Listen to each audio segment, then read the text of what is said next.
Hello everyone, welcome to British History Live. I'm just going to check that I've got my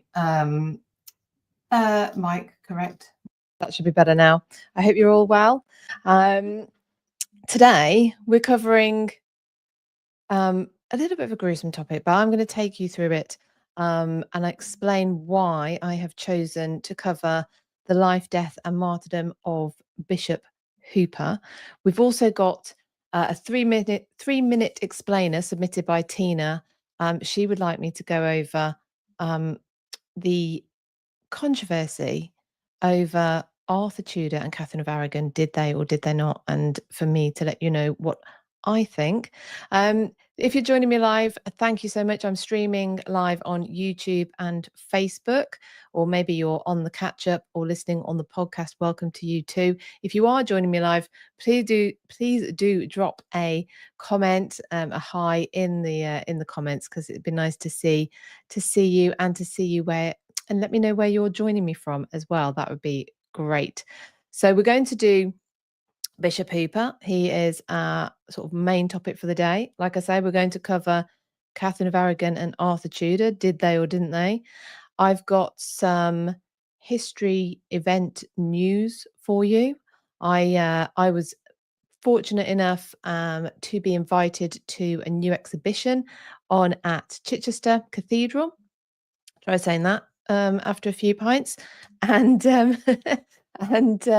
it's so I'll tell you a little bit about that. I've also got some tour news for you.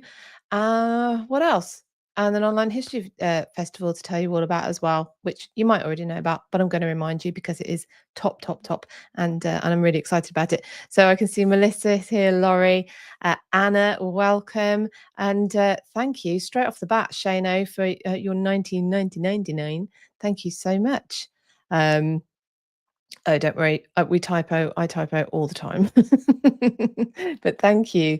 Thank you very much. Yes. So before you've mentioned had there, Shano. So let me just remind everybody, if you are a follower of History After Dark as well, which I do on a Wednesday night with Katrina Marchant and Catherine Ibbotson, we have we're doing it a little bit differently this year, and we have kind of pre-recorded, so it's kind of live but not completely live, our episodes, except every fourth episode is an actual live will be actually live, and that is this week, Wednesday.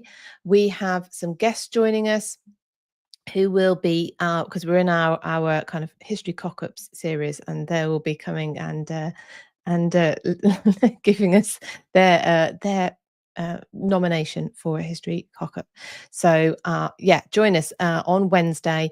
It's on the History After Dark channel, and we are live from 8:15 p.m. Wednesday evening. That's obviously UK time. Okay. Excuse me, I need to cough. I'm going to turn my mic off a minute. There we go. Excuse me, I'm back. All right. But yes, let me know how you're getting on, and I'm going to do my best not to and right. Now, there are people in my comments who like to come on and say, it's great, but you and a lot. Okay. I'll tell you what, then let's make it a competition.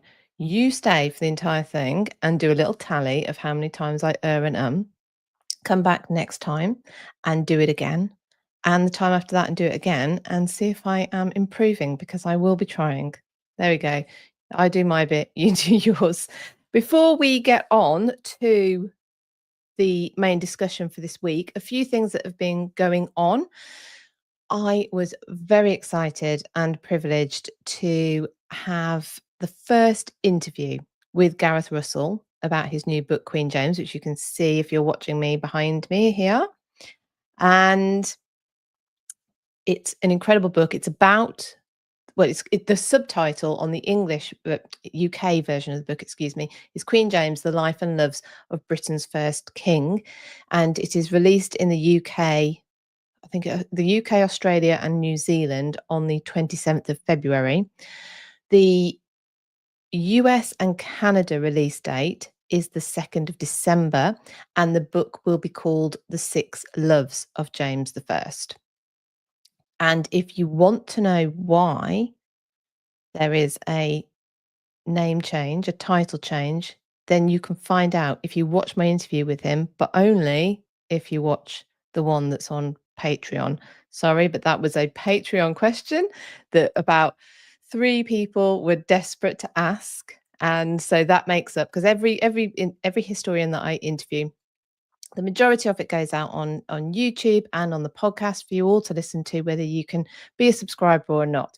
But if you're a paid member of my Patreon, then you get to ask questions. And one of those questions was, why is it why is the title being changed between the UK version and the US version? So if you want to know the answer to that, head along to patreon.com/British history and watch that interview.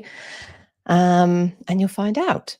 Now, if you want to get hold of the book, if you're not in the UK, Australia, or New Zealand, then you can go to Blackwell's, I believe. I do have an affiliate link. Hopefully, it's in my show notes. I might have forgotten to put it in there. But they do worldwide shipping. So, just a top tip that people have been telling me about. I didn't. Who's keeping tally? Oh, Laurie says definitely was one of the best interviews. Thank you so much. And Anna, love the interview with Gareth. It's epic. Gareth is brilliant anyway. He's a brilliant historian. He's a brilliant interviewee. He's very entertaining. And this topic is so interesting because, of course, we're talking about a homosexual relationship, a homosexual king and his homosexual relationships at a time when that kind of language isn't coined. He wouldn't know what you're talking about if you said that. And Gareth talks about that. We got into that.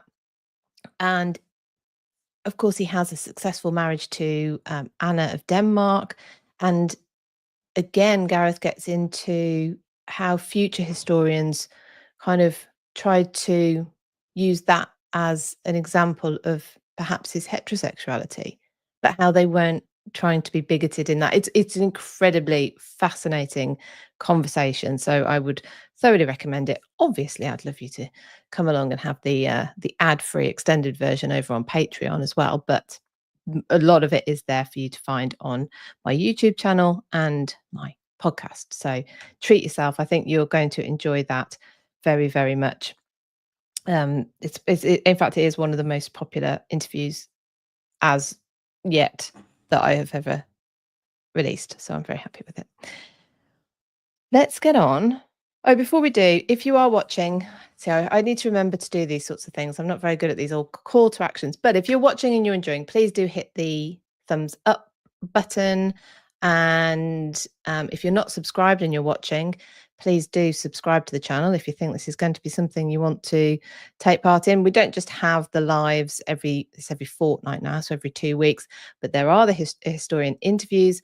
There are going to be quite a few on location kind of documentaries coming up this year as well. It is purely down to the time I have been able to put aside to edit them, but a lot of them have already been recorded, so I can assure you there are some very, very good ones coming up, and you'll enjoy it. So do subscribe to the channel if you think you're going to like that. And obviously you can look on the back catalogue. We have so many videos that you may not have seen. We have over 40 historian interviews, some of which are pertinent and relevant to what we'll be talking about today. So again, in the show notes, I've put links to those. And yeah, there's just a lot to get into. So it's all there for the taking if you would like. Let's get on to Bishop Hooper. And I said I would explain why I decided to cover Bishop Hooper. It is the month in which he was he was executed. He was martyred by being burnt at the stake in Gloucester. And I suppose there's a few reasons why I chose him, actually. Gloucester Cathedral is one of my favourite places ever. And I was there only recently, and I was actually at his monument, which is there, which I will talk to you about as well recently.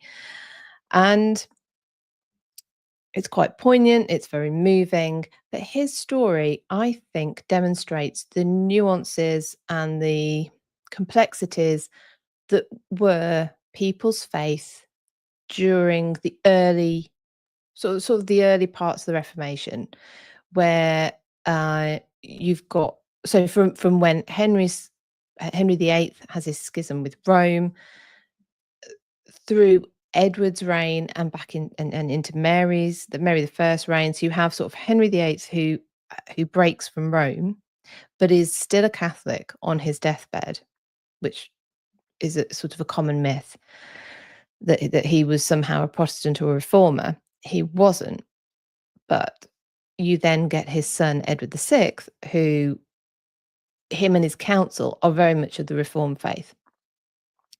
But of course, Edward doesn't live for very long. And then you get his half sister, Mary I, Henry VIII's eldest daughter, who is a staunch Catholic and wishes to return the country to the Pope and to the jurisdiction of the Pope and to the true faith as they saw it. Melissa, I hate stories that end burnt at the stake. Yeah, do you know right, so as a little warning, well, I'm there's certain details that may be disturbing, but I am not. I've taken the choice to not go into the detail because there is actually graphic accounts, and I am that are in Fox's Book of Martyrs. I'm not going to go that far. It's not necessary, and it is there if anybody wants to look it up. I will go into that in a bit more detail as well, or my reasoning behind that as well in a bit. But his story, he's born in he's born late on in the reign of Henry VII. We're not quite sure when, somewhere between 1495 and 1500. So he's born into a country that has no splits of faith. There's nothing going on here now. You know, it's all just one faith. We're all just under the Pope. It's all fine. It's been like this for a long time. Who knew? Who knew what was to come? And he changes his faith at different times. So let's get into it because it does, I think, demonstrate the nuances of this time through from the country being just purely Catholic through to these these pendulum swings of Protestantism.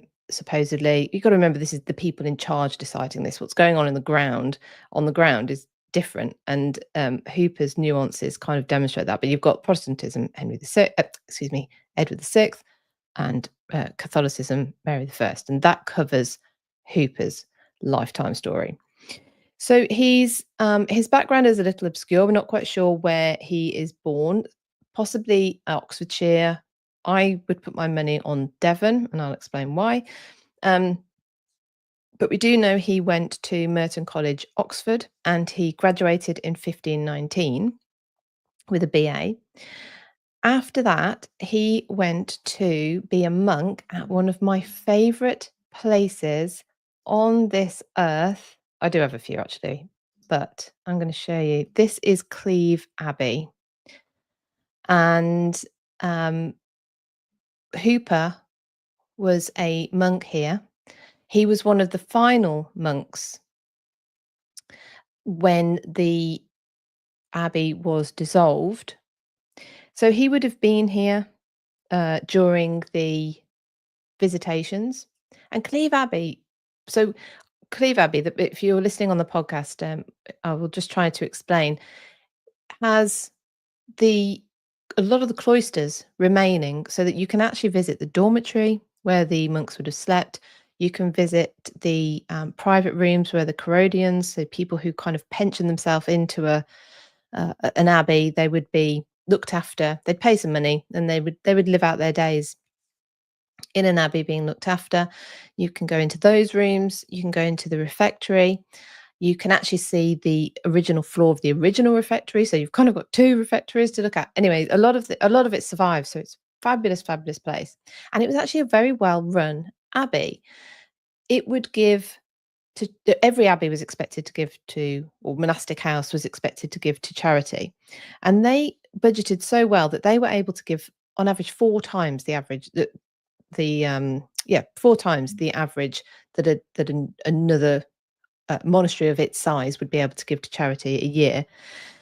And like I say, Hooper would have been there during the visitations, which were these where stewards of the king would go around and do an audit, and assess the income and wealth of each monastic house. As an abbey, very well run, but unfortunately, it was an abbey that had an income of less than £200 per year. And an Act of Parliament was passed in 1536 to close all monastic institutions with an income of less than £200 a year. And Cleve Abbey had an income of about 155, just over £155 a year. So it was surrendered on the 6th of September 1536, at which point there were still here 13 monks, a sub-prior, a prior, 4 Herodians, so I don't know what happened to them, and 23 waged staff. There was always, a lot of the times, more paid staff, if you like, than monks at these monastic houses, just to give you a slight flavour of how many people were turned out during the dissolution of the monasteries. And if you want to know more about the dissolution of the monasteries, please let me give you a plug for a series of 5 episodes that I did with Professor James Clark, who wrote a book on the dissolution of the monasteries. Way more nuanced, way more fascinating, actually, than maybe it's given credit for. So you can find those on my YouTube channel, and I've put the link to the first one of those episodes in the show notes. So Hooper is there when Cleve Abbey is surrendered on the 6th of September 1536. Somehow, and I'm not clear how, but he ends up in the employ of Henry VIII's receiver for the Court of Augmentations that oversaw this area, so oversaw this dissolution as well as all the others. His name was Sir Thomas Arundel. So Hooper ends up in his employ as a steward. Now, Arundel is religiously conservative, which actually gets him into trouble.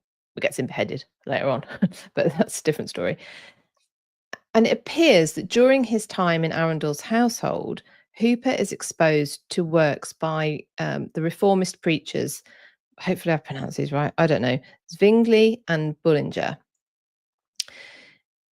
He's so impacted by their works that he goes about, it brings about some sort of Protestant conversion in him, which is odd because he's in a quite religiously conservative household. So Arundel, clearly liking the man, he likes Hooper, but he's concerned about his beliefs, sends him to Stephen Gardiner, who is the Bishop of Winchester, and I suppose in the hope that he can, quote unquote, correct Hooper's thinking.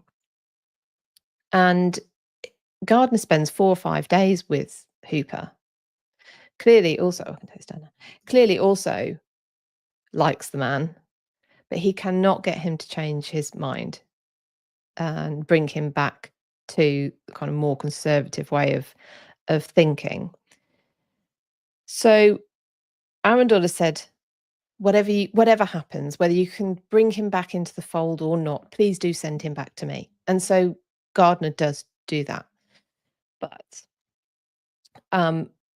there is either Hooper senses danger or he's tipped off that there is actual danger. Either way, he flees to Paris.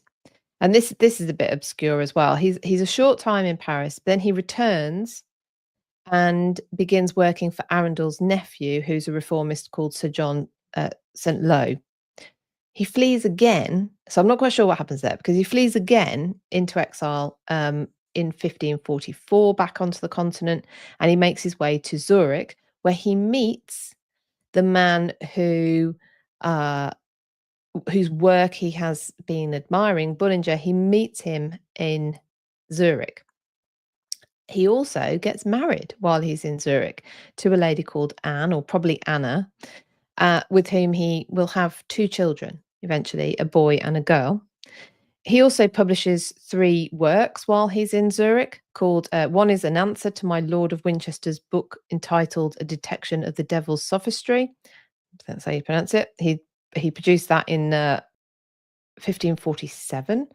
A declaration of Christ and his office, same year, and a declaration of the 10 Holy Commandments in 1548. Henry VIII dies in 1547, and Hooper has he's still, because he's of he's of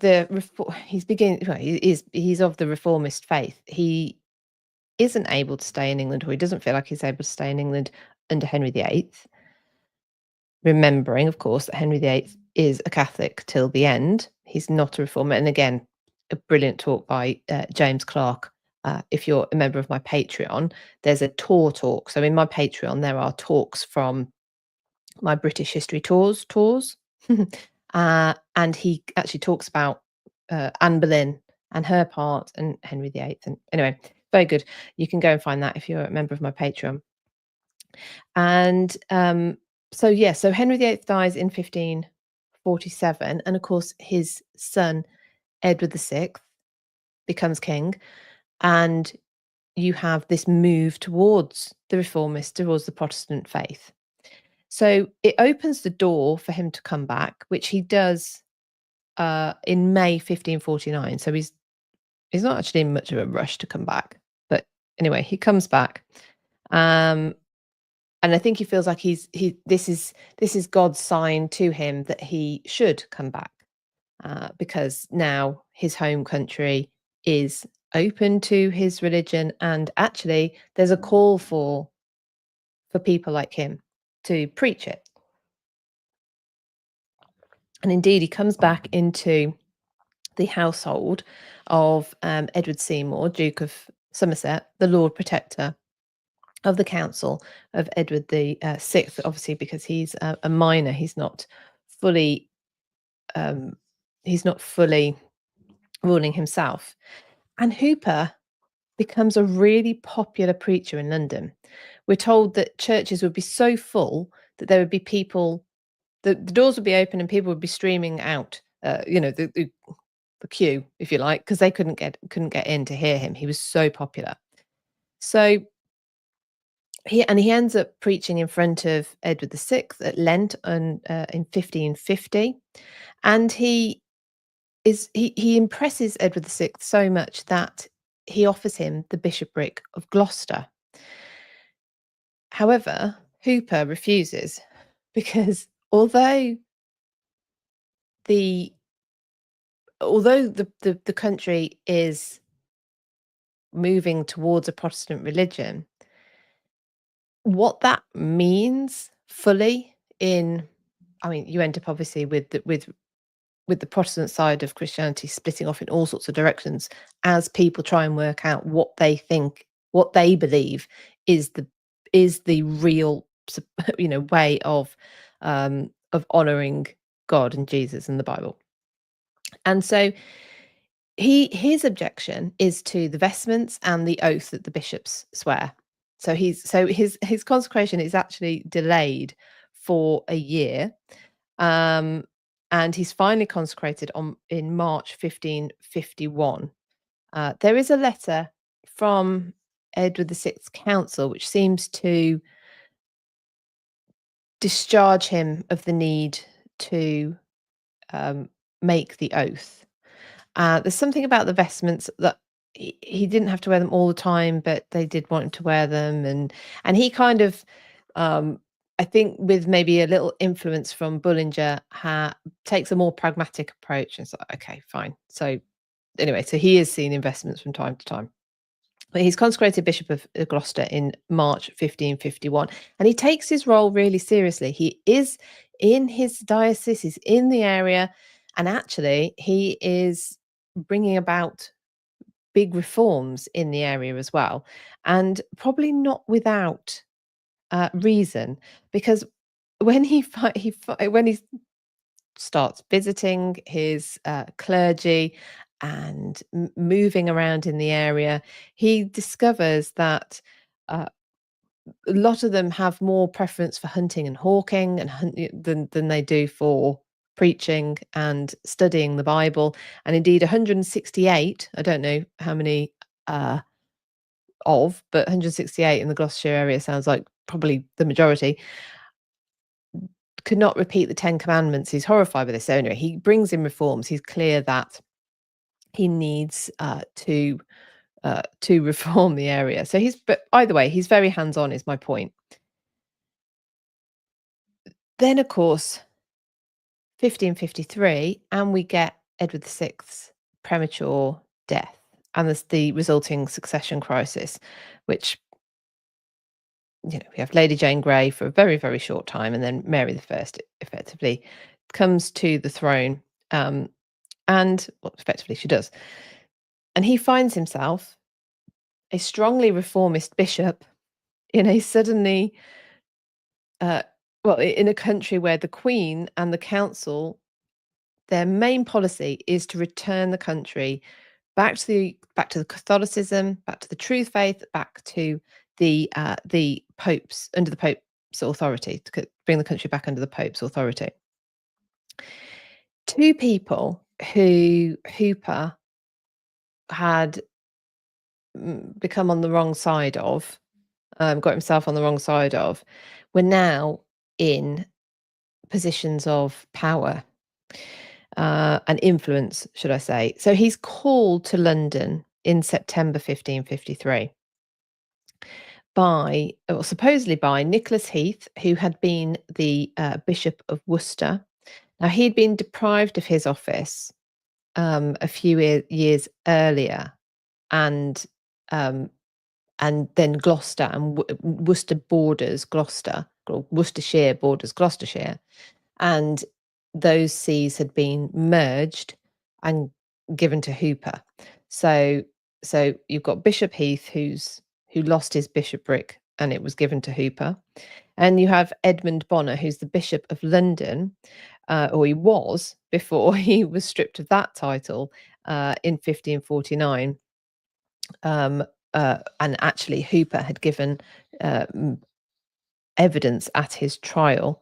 So either way, he'd got onto the wrong side of these two ex-bishops. I think they were given their titles back under Mary, but anyway. And he's called by them supposedly to answer to them as to why he'd wronged them in these two situations. However, and he's not naive to the fact that he's probably in trouble.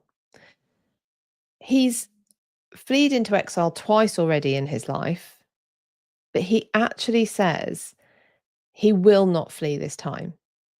He can feel that he's probably in danger, but he's not going to flee. He would live and die with my sheep, he says. He never got to answer to Heath and Bonner anyway, because that was probably just a ruse, and he was arrested on another made-up thing, basically, that he owed the Queen the equivalent of £500 in the first fruits, which is the first harvest, first produce of the harvest.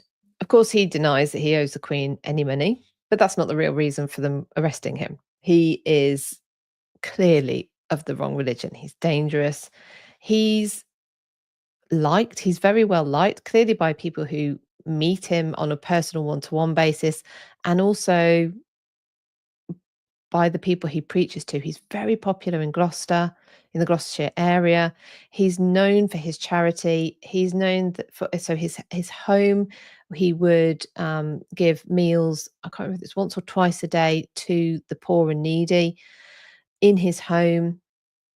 And so very well liked, very well and admired and influential for those reasons, and clearly very clearly very firm in his beliefs, and probably people who, regardless of whether you really agree with them or not, if they're very convincing if they fully into what they believe, I think. So anyway, he's arrested supposedly on the fact that he supposedly owes money to the Queen, but clearly for his religion, and he's imprisoned in the Fleet prison, which is a disgusting. Well, they're all disgusting at this point, and he's kept there for 17 months. The first part of his stay relatively comfortable. He has the liberty of the prison, so he can go and eat his meals, and then he can go back up to his room.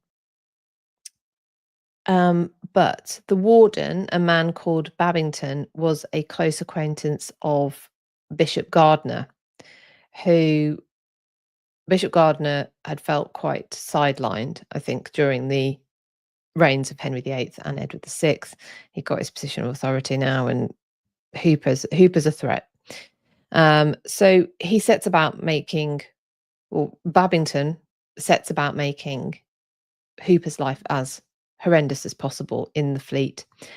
And Hooper, in his own account, tells us that Babington and his wife would pick fights with him, as in arguments with him, probably as a justification then to move him from those apartments, let's not call them apartments, the cells that are used for the more privileged prisoners, down to the cells where the common criminals would be kept. And he pays, by the way, he's still paying huge amounts of money, even though he's not getting the benefit. He explains about his conditions that were absolutely horrendous. So without going into breakfast, lunch, or dinner off-putting detail, although you might want to just abstain just for a moment, he for a bed he explains it as a little pad of straw with a rotten covering, so basically nothing really. His friends would later manage to get a sort of a mattress, a better bed to him, but his cell had an open sewer running on both sides. The sewer from within the prison and the city sewer also ran through his cell. So his conditions are unbearable. He gets very sick. He's in agony. He actually develops sciatica while he's in prison, which comes out later. But he doesn't, though, despite getting very ill and preparing himself to death. Well, 6 weeks in, he decides to just preparing himself for death because he's so sick. He's not going to be able to survive, but he does. And he's brought before the Queen's Commissioners on the 19th of March, 1554, where they open with the question, or a question around, is he married? Now, of course, under the Catholic Church, bishops cannot be married. He married Anna when he was in Zurich. And he just responds, "Yes, my lord, and will not be unmarried till death unmarry me." His family, by the way, had fled to Frankfurt, so his wife and his 2 children, unfortunately, they all die within the next, well, certainly his wife and his daughter die the next year of plague, and his son probably dies young as well. But they accuse him of being married. Well, yes, he is, and he says he is, and he says he's going to be until death us do part. He was accused of punishing men in Gloucester. Clearly, these reforms that he was bringing in Gloucester to make the clergy actually understand what they're what they're supposed to understand, that was a reason to describe him as a tyrant. He was questioned about transubstantiation, so the belief or not, in Hooper's case, that the bread and wine become the body and become the body and blood of Christ during the consecration at Mass. they maintain the appearance of bread and wine, but they are in fact the body and blood of Christ. Hooper does not believe this. He will not accept that that is the truth. And then we're told, whereupon they bade the notaries write that he was married, and said that he would not go from his wife, and that he believed not the corporal presence of the sacrament, whereby he was worthy to be deprived of his bishopric. So they deprive him of his bishopric. He's brought to trial again on the 22nd. So that was sort of questioning. He's brought to trial on the 22nd of January, 1555. By now, his conditions are probably even worse because he hasn't got the income of a bishop, so he's not been able to pay them. Not that it was probably getting him very far anyway. But he's brought to trial on the 22nd of January 1555 before the Bishop of Winchester at his house in Southwark, and he attempts to get Hooper to recant his beliefs. I think after almost 17 months of being in the Fleet prison, if that didn't change his mind, maybe they thought the threat of what was to come for a heretic's death might, but it didn't. He was promised mercy from the Queen Mary. He was promised Queen Mary's mercy, if he complied, but he just doubled down, and he said the Pope was not worthy to be accounted as a member of Christ's church, to which he was told Mary punishes anyone who she has no mercy for any enemies of the Pope. He appears again in front of the bishop on the 28th of January, but he's not going to change his position. So he's put in the Clink prison at Southwark overnight before being brought again to the bishop and his commissioners. And they finally concede that they're not going to change his way of thinking. He's moved from the Clink prison at Southwark to Newgate prison. And so the reason he's in the Clink for those 2 nights, by the way, is just it's right next door to the Bishop of Winchester's palace in Southwark. He's moved from there to Newgate. He's moved under darkness. Such is, I think, the awareness that he's still very popular. And in fact, people do come out and show him support, and he asks them to pray for him. And he's in Newgate prison for 6 days with no visitors. Of course, he hadn't been allowed visitors while he'd been in the Fleet either. And they continue to try and get him to change his stance. Now, it could be interpreted that, because there are a few people who do like him and want him to change his stance because they want him to avoid a heretic's death. Mary and her counsellors are not those people, I don't think, in my opinion. What they want is a recantation from a high-profile, popular, reformist bishop, because that would be a very public victory for the Marian regime. And we see this with the case of Thomas Cranmer as well, Archbishop Thomas Cranmer, who's executed in Oxford in 1556. They want a public conversion back to the true faith, as they see it, because that's a win for them. So that is their motivation. There were rumours, probably purposely spread, that in fact Hooper has recanted. He has converted back to the true faith. It is a victory for the Marian regime. And he hears about this, and he writes a letter on the 2nd of February 1555 from his prison at Newgate, and he's clearly troubled that people would believe these rumours.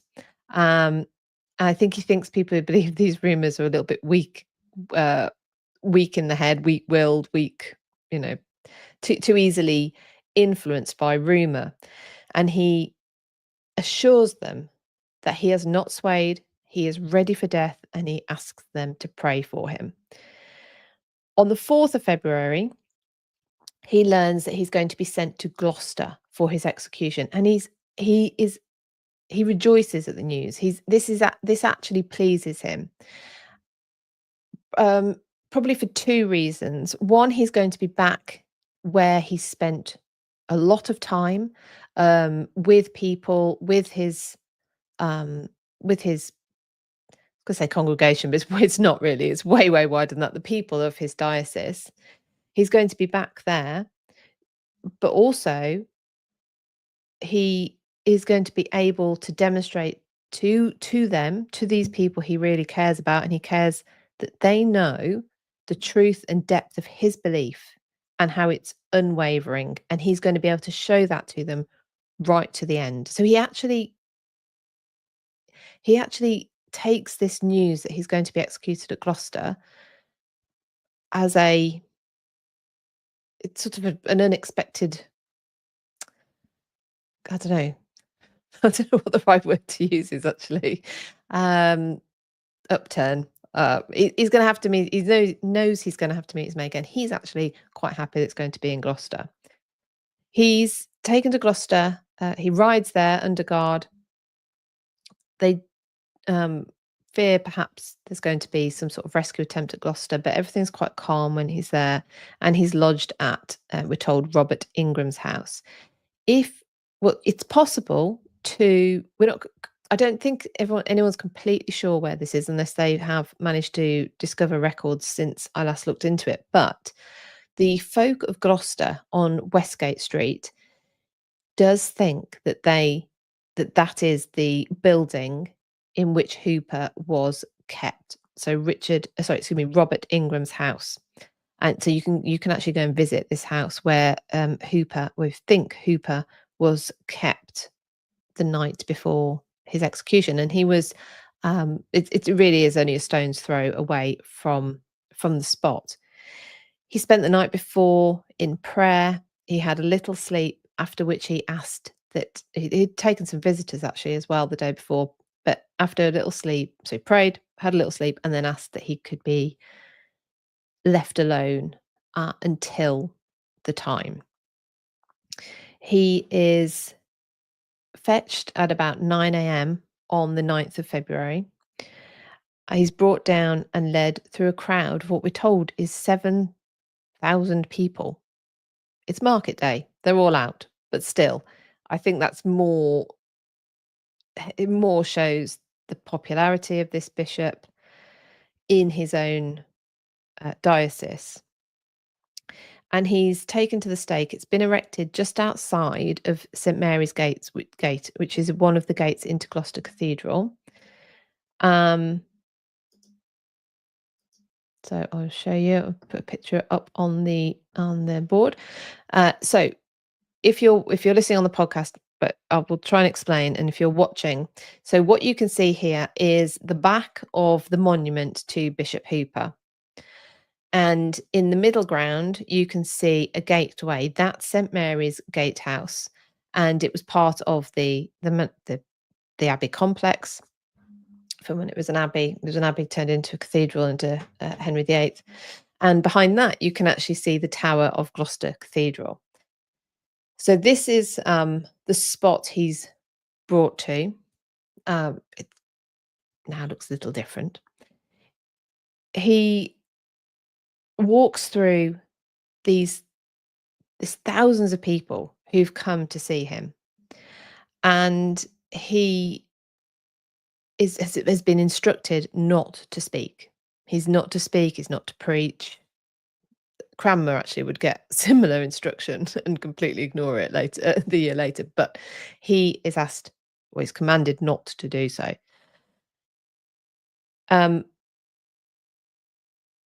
Many there are there to support him, and many are weeping. And he, without being able to say much, puts over a countenance, a look that he's ready for death. He's okay. He's okay with this. This is it's not, he's not pleased with it, but it's going to happen, and he's accepted it. and all he wants is for them to pray for him. He clearly was frightened, but accepted that this was what was going to happen. He, like I said earlier, is has welcomed the opportunity to demonstrate that his faith is fervent and clear right to the end, that he is not wavering in his beliefs. When he got to the stake, he kneels down to pray. But before he's finished praying, a box is placed in front of him that he's told contains a pardon from Queen Mary, if only he would recant. And he gets um, he gets a little distressed by this, and he exclaims twice, "If you love my soul, away with it. If you love my soul, away with it." And they take it away. He removes his gown, his cloak, which had been lent to him by Ingram, asks for it to be given back to him, and he remains though in his doublet, which is like a padded waistcoat, and in his trousers. But he's made to remove those as well. They want him in just his dress shirt. He's attached to the stake with a hoop around his middle, and it's usual for there to be hoop around the leg, hoop around the middle, hoop around the neck to keep the person in situ. But he refuses. He refuses those that around his neck and his legs. We are told that, or there's a legend, I'm not sure if it's true, that the dean and chapter of the cathedral were made to watch from the room above St Mary's Gateway. And if you're watching, you will be able to see there are some windows above the gateway overlooking directly to the spot where the stake had been erected. And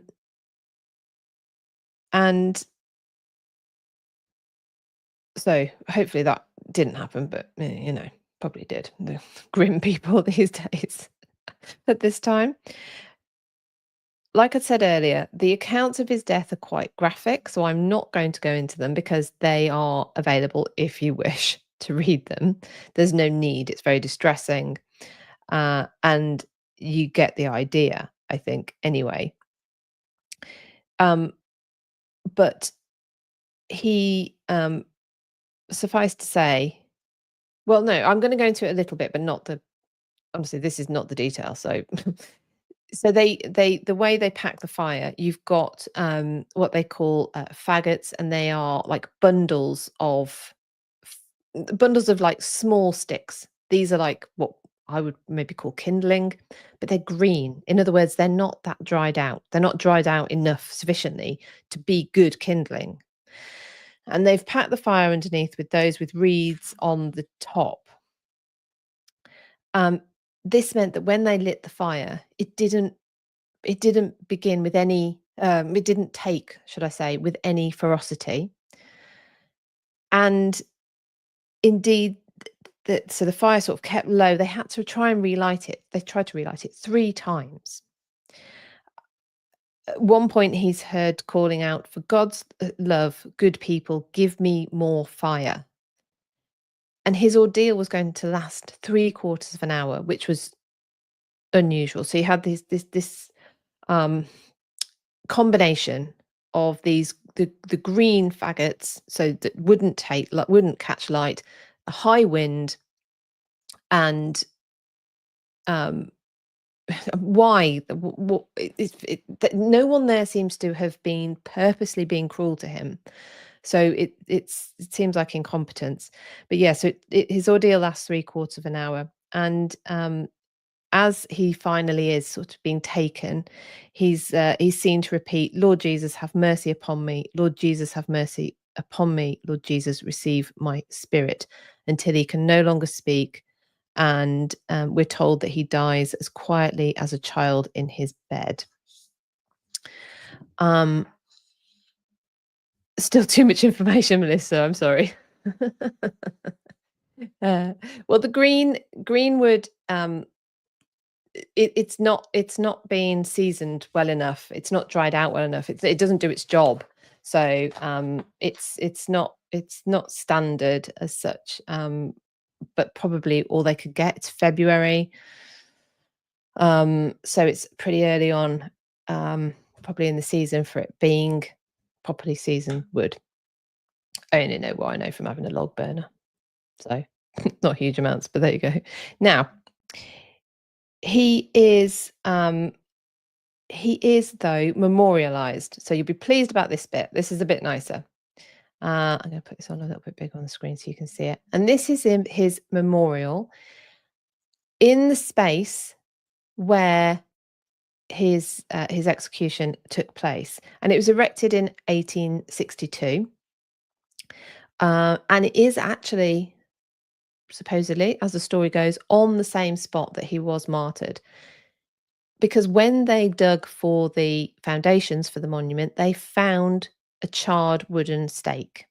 And that stake is now in the Folk of Gloucester, the building I mentioned earlier that's on Westgate Street. So you can actually go and see this stake. There's also, people took bits of the stake as relics, and in Gloucester archives is a reliquary which states that it has a piece of the stake inside it. If you're a member of my Patreon, you have actually already seen a picture of that, but there will be a video coming out on YouTube, so everyone will get to see it, of my time in Gloucester Cathedral archives and library, and so you'll be able to see this reliquary when that comes out.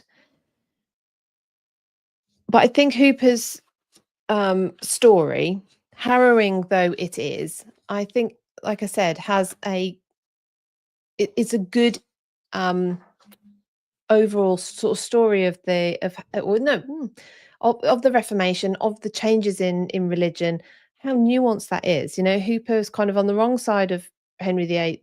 He's even during the time of Edward, where you think they're pretty staunch Protestants. They haven't gone far enough for him. But clearly people who meet him like him. They want him to come around to their way of thinking. But anyway, he's incredibly steadfast in his beliefs. And actually, just to finish off, let me tell you what Fox's Book of Martyrs, where you can find the account of his life and death and execution. You can find it in there. But they say that of him, for neither could his labour and painstaking break him, neither promotion change him, neither dainty fare corrupt him. His life was so pure and good that no kind of slander, although divers went about to reprove it, to make it happen, to just send out rumours, could fasten any fault upon him.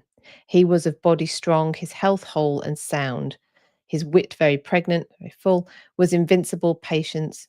His invincible patience able to sustain whatsoever sinister fortune and adversity could do. He was constant of judgment, of good justice, spare of diet, sparer of words, and sparest of time, in housekeeping very liberal, and sometimes more free than his living would extend unto. Now that's Fox's Book of Martyrs, obviously. That's also one of the reasons. No, I think the detail of the execution is probably true, which is in there. But of course, Fox's Book of Martyrs is written to shock and turn people against against Mary and what she did, and what her council did. So there's John Hooper. And I think I'm really pleased that he's got this lovely monument. It really is quite stunning when you go there as well. And it's very quiet and peaceful there as well. So that's nice. Okay, I'm going to come on to, so we've got our 3-minute explainer.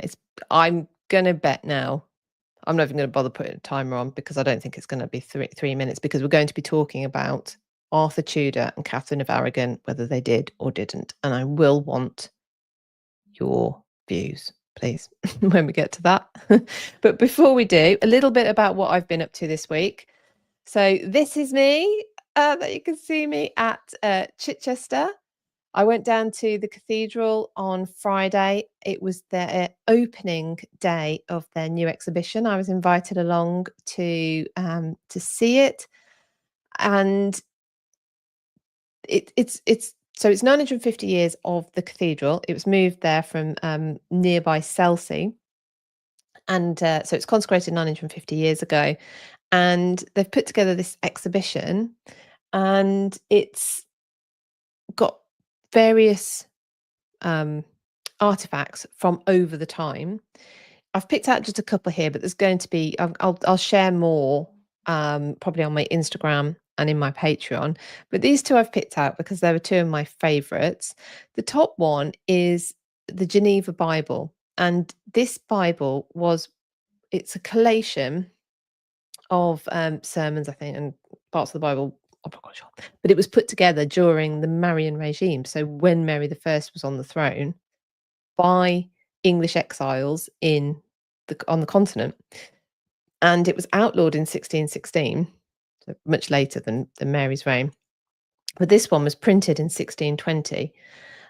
So the Bishop of Chichester has put it in. She was quite amused that it's an illegal Bible, so that's in there. And the one below is, so for anyone listening on the podcast, there's a piece of rock crystal, and inside this rock crystal, which is also in turn sitting in a sort of kite-shaped little box, which in turn is in like a triptych. Is that how you say it?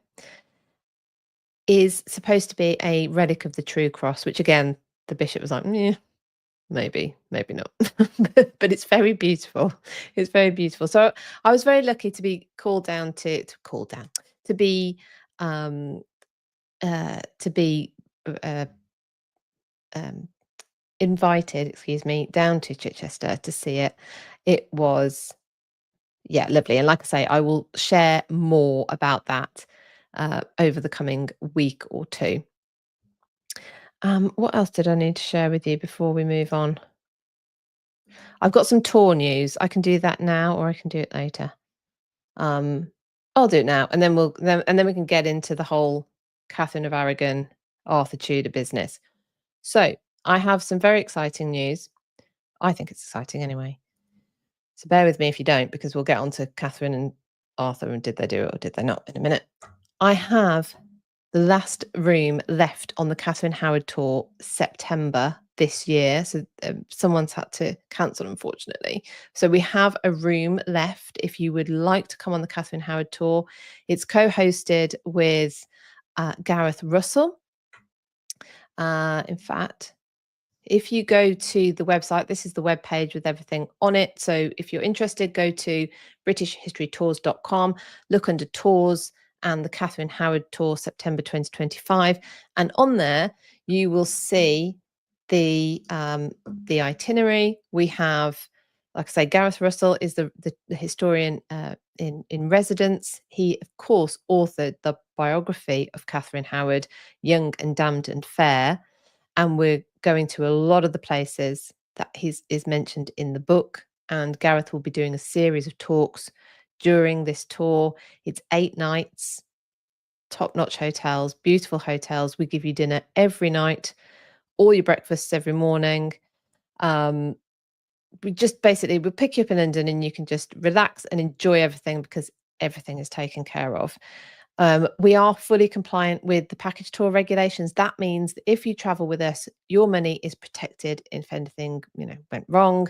Not every travel company does that. Their choice, your choice to decide whether you travel with them or someone who does protect you. Now, if you go to the website, then you can see the tour highlights. Everyone will get a copy of Gareth's book, by the way, a signed copy of Gareth's book, Young and Damned and Fair. But you can see the itinerary. You can see where we're going to be staying. And yeah, so if you're interested in that, go along to britishhistorytours.com and take a look. I'm just going to put my focus back on. I don't know how that's come on. I don't want any emails, thank you very much. Right, okay. And the other piece of news is the Anne Boleyn Tour, May 2026, will be going on sale to members of my Patreon, patreon.com/British History, this Thursday. So what's that? 18th, 19th, 20th of February. And it will go on general sale the following Thursday. So if you're interested in the Anne Boleyn Tour, this is where we go to Hever Castle. We stay there for 4 nights. We have the Astor Wing completely to ourselves. We take over the place. We just relax. We have access to the lawns outside, which means you get the view of the castle from behind, which no one else does. And we have, again, Gareth Russell as our historian in residence. Tracy Borman has confirmed today that she will be speaking on the tour. It's going to be fabulous. So if you would like to come along on that, again, keep an eye on britishhistorytours.com, and I would strongly suggest signing up to my Substack, which is substack.com/@British History. You can also, I think, if you search Philippa B, you can also find it there. Somehow it's under both names. I don't know how I did that, but I did.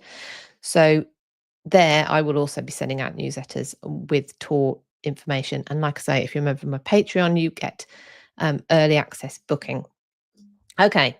Oh, I've got 2 things to finish actually. We're over an hour, but if you want to stay with me, I'm happy to continue. We're going to talk about Catherine of Aragon, and then at the end is a little pudding, a little dessert I have, and I apologize because somebody offered this up as an idea of what I can ask AI to do, and I've forgotten who it was. If it was one of you in the comments, let me know. Somebody suggested last time that I ask AI to come up with a video of John Dee consulting the stars for Elizabeth I, or something around that. The results are amazing. So stick around for that. Or not, but I would if I was you, because I think they're funny. Okay, Tina, thank you so much for this suggestion, for this 3-minute explainer, which was something along the lines of, did I think that Arthur Tudor and Catherine of Aragon consummated their marriage? Did they sleep together? So let me give a bit of background to people who might not know the story. So Arthur Tudor, eldest son of Henry VII and Elizabeth of York, heir to the English throne, and the hope, the embodiment of all the hope that came with the new Tudor regime, with the end of the Wars of the Roses. And he marries the Spanish Princess Catherine of Aragon in November 1501. It's a diplomatic alliance. England is not as powerful, perhaps, as it wants to be, probably certainly not as it wants to be, on the European stage. So this alliance is actually, it's for the country, it's a positive one, but for the Tudor family as well, it aligns them with a powerful European royal family. That of the Spanish kings, Isabella of Castile and Ferdinand of Aragon, as they were collectively known. So at the time of their marriage, Arthur, who was about, I think he was 15 years old, wasn't he? And Catherine was around 16.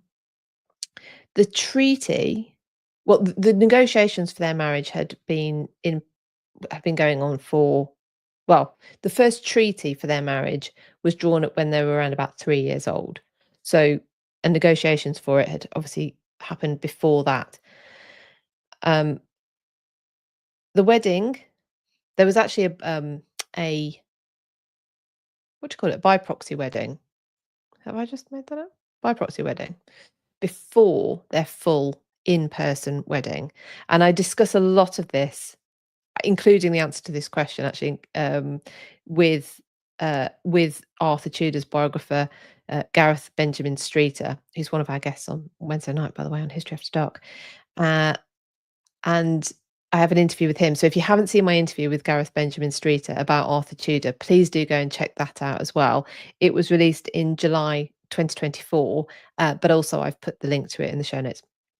Anyway, so they've had this sort of by proxy wedding, which is quite funny, for reasons that we go into in the interview. But the full wedding takes place at St Paul's Cathedral, the one before the one we have now, the one that burnt down in the Great Fire of London. That's where Arthur Tudor and Catherine of Aragon get married. Let me just take a sip of my water. It's a massive ceremony. It's public, which I don't think there had been a public wedding in living memory by that point. And actually, after that time, sorry, I think all of Henry VIII's marriages are in private. Weddings are in private. Edward VI obviously doesn't get married. Mary I does get married in Winchester Cathedral. That is public, but it's not in London. And then obviously Elizabeth doesn't. So anyway, it's almost out there on its own. It's a huge celebration. There's a massive banquet afterwards. And the couple, then after the wedding, after a little bit of time in London, they move to Ludlow Castle in Shropshire on the Welsh border, which is the seat of Arthur. Well, Arthur can't call it Arthur's seat. There's an actual place in Edinburgh, isn't it? But as the head of the marches, then he's the Welsh marches. He's based there. Now, actually, there's Ludlow Castle, and I'm going to be writing a blog soon on a place called Bewdley Manor or Tickenhill Manor, which is the more comfy residence where this by proxy wedding took place, or proxy wedding took place. And anyway, I'll be doing a blog on that soon. But they spend some time in Tickenhill, and then they go to Ludlow and settle in there as newlyweds. But unfortunately, in April 1502, so we're like about 5 months ish after their wedding, Arthur, in fact, both Arthur and Catherine get sick, but Arthur dies. At the time, obviously it's a massive tragedy, and I've talked about this in other videos and of course in my interview with Gareth Benjamin Streeter. It's a national tragedy. But Catherine, Arthur's buried at Worcester Cathedral. Catherine is brought back to London. David Starkey tells us in his book, in stages, The Six Wives of Henry VIII, he briefly covers this. Catherine is brought back to London in stages in case she is pregnant. It is assumed that the couple have slept together and have consummated their marriage, even though they're 15 and 16. It's kind of like of the age where you might expect that they would just get on with it.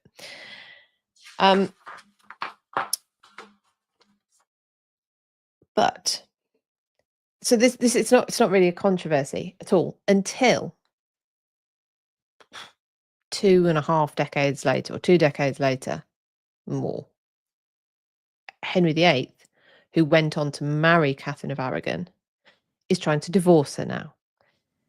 And his whole argument rests on whether or not her first marriage to his brother had been consummated.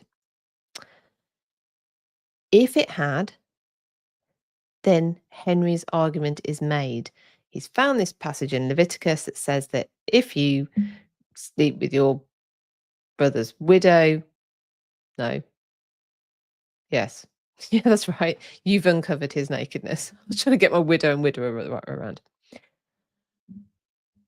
So it becomes a matter of public debate at the hearing, for their divorce.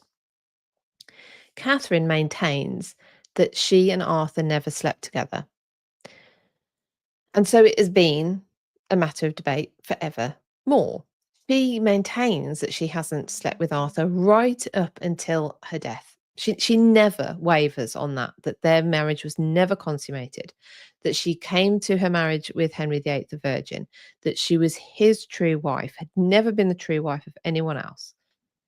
She's, of course, as I covered in the first show this year, is buried as Dowager Princess of Wales when she's buried at Peterborough Cathedral. But that's because, of course, it suits Henry very much so to pretend that his marriage to her had never existed. But like I say, there's this um, need for Henry to argue that Catherine's marriage had to Arthur had been consummated, they had slept together, and it's very much in Catherine's interests to argue that the marriage was never consummated, that they hadn't slept together.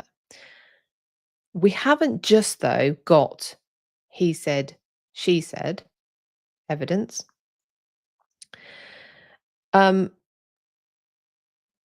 there doesn't seem to be much evidence around the idea that he was a sickly child, which has sort of been almost assumed when certain historians have talked about the fact that he dies young. Automatically appears some people as evidence that they were always a sickly child. There's not much evidence at all, in fact, that he was a sickly child. However, when he goes into adolescence, it begins to be noted that there is some sort of fragility about him. And um, this comes from Spanish letters. There's lots of letters going back from the Spanish ambassador to the Spanish court. So we have these, and there's some concern expressed. In fact, even Henry VII himself expresses some concern about whether Arthur is physically ready for marriage.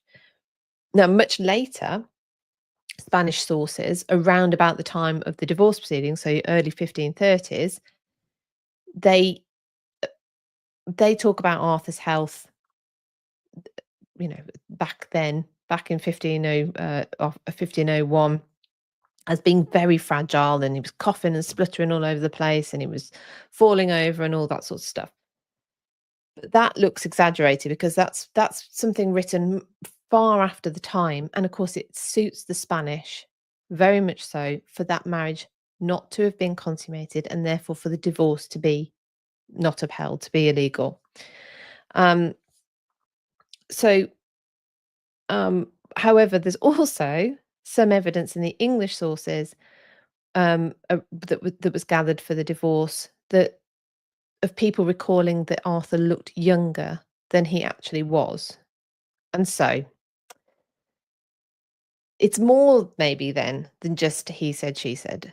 To me, there seems to be, I don't think we can just assume because someone's 15, a couple of 15 and 16, that they automatically will be, you know, rampant and ready for it. I don't think we can just assume that. And then if you add on top of that they actually don't speak the same language. Um, from from what I recall, Catherine isn't taught English, which is bizarre when you remember back to the fact that I said earlier that the treaty for their wedding had been drawn up when they were sort of 3 and 4 years old, and yet she wasn't taught English. It's almost like they didn't really think they'd ever send her. So, I'm not sure it can be automatically assumed just because they're their age and they've got married. And then you add into that there is evidence that Arthur perhaps was underdeveloped, perhaps had some sort of fragility, some sort of weakness, which was a concern, not a concern enough to stop the marriage, but of a concern of noteworthy, and it was noteworthy. So I come down on the side, actually, with that sort of evidence of Arthur perhaps not being up to full health, with the fact they were actually only 5 months into their marriage, with the fact they'd done a lot of traveling, they'd been ill, they don't speak the same language, and that Catherine maintains on her deathbed as a incredibly religious woman, still maintains on her deathbed that she never slept with Arthur. I come down on the side of that they didn't consummate the marriage. But please let me know what you think in the comments. Maybe give me a thumbs, I don't know, do a thumbs up if you think they did, a thumbs down if you think they didn't. But that's where I come down on the side of. Let me read some of your comments before I move on to the incredible AI. You're going to love it.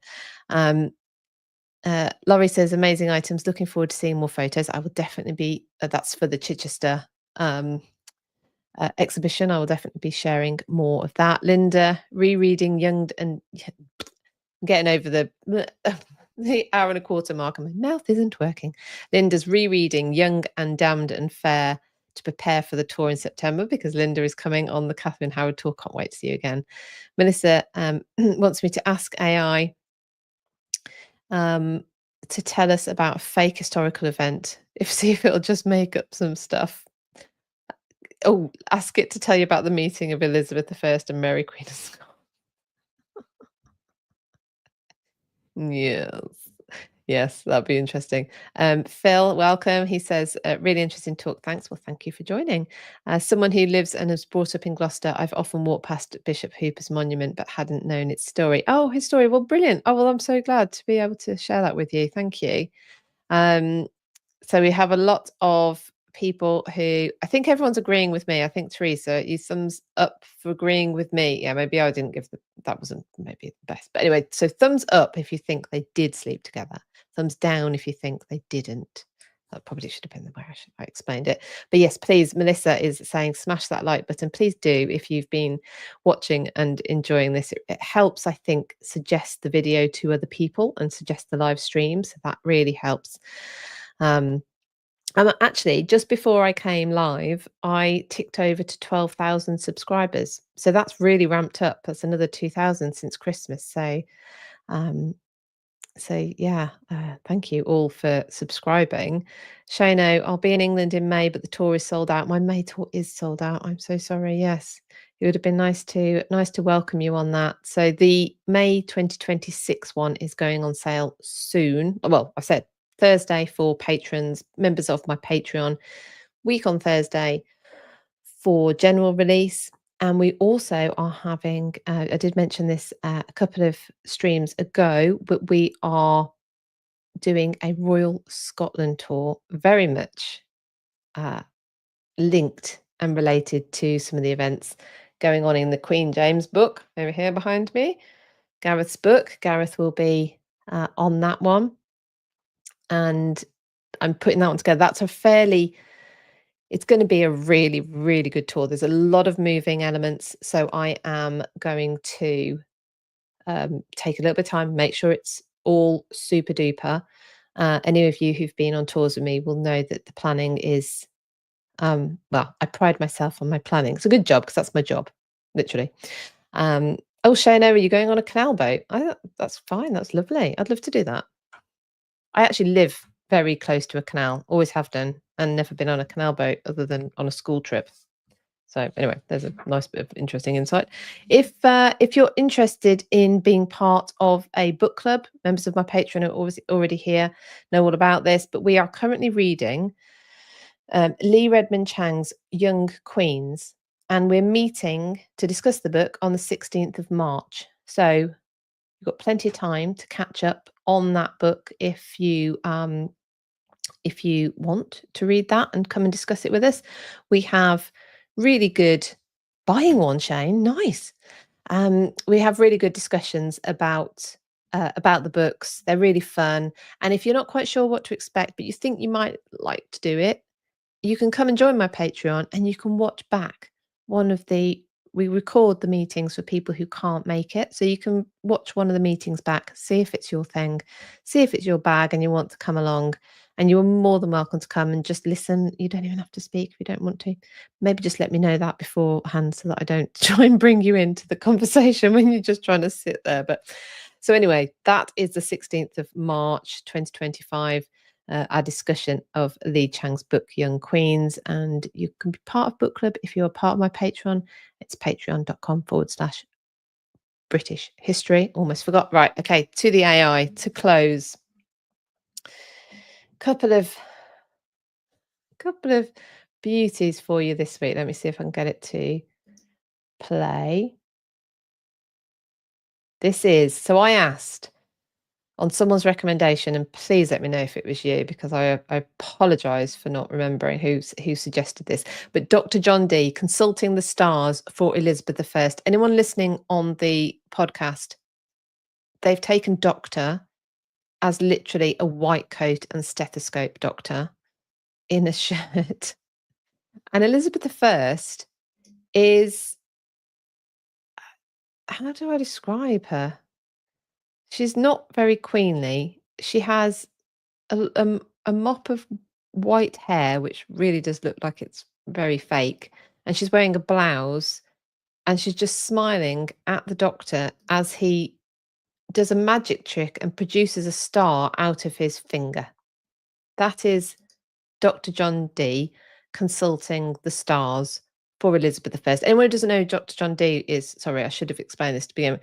He was an astrologer and cosmologist, I suppose, and Elizabeth I used John Dee to look at the star charts and decide when the best time for her coronation would be. And probably lots of other things as well, but that's the main thing that's a big thing that he was used for. So that's right. So I did give it another opportunity. Are you ready for the second one? So I thought, okay, what I will do is I will be a little bit more specific. Maybe I should put Elizabeth I as the first character in my question, because surely AI knows who Elizabeth I is. I even put Queen Elizabeth I. And here is what we got. Queen Elizabeth, First of England, and her astrologer, Dr. John Dee. So what we appear to have is Elizabeth I, who does look a little bit more like Elizabeth I. It's not brilliant, but at least she does look like a queen of a different time, on what appears to be a Zoom call with another doctor in a white coat. Bear in mind, please, that AI does have access to the internet and should know who Queen Elizabeth I is, and should really know who Dr. John Dee is, because there's plenty written about him on the internet. But here we have them on a Zoom call. Queen Elizabeth I of England and her astrologer, Dr. John Dee.